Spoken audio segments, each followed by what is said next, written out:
Kenya has got a peace-building architecture, which has,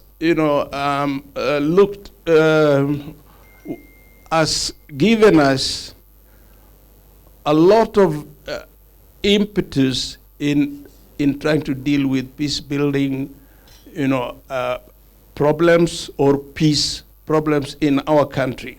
How do we put people to account once they have the responsibility to lead in terms of developing the country, so that it's not skewed development?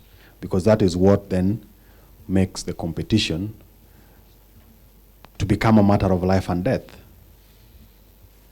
I think that is where the conversation actually needs to happen. We want to see countries that have peace and maintain its peace, sustain its peace. We don't see a lot of countries that have the courage that Kenya does of doing a review. The government has appointed an independent panel.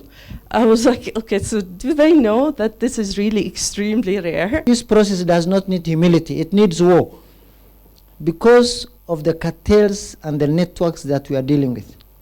Whether it is in the conflict economy of Turkana, the entitlement politics of Marakwet and West Pokot, the land grabbers of Lamu, the Al-Shabaab sympathizers in the northern communities, all this. As we talk about the architecture for peace, which is very, very good, I think there is an emerging concept of development for peace.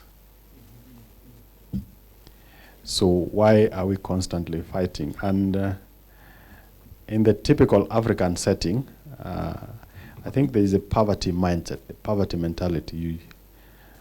As you grow up as a young boy, you are meant to believe that you are going to bed hungry because the other person is going to bed full. And that becomes a challenge, because then we end up growing up with it. Is it possible that we can all succeed, that we can all get things going, so that it's not just a question of me succeeding when the other person fails? Now, today in the country, there is a huge problem of unemployment. There is a huge critical mass of our young people who are either coming out of colleges, coming out of universities, who do not have anything to do.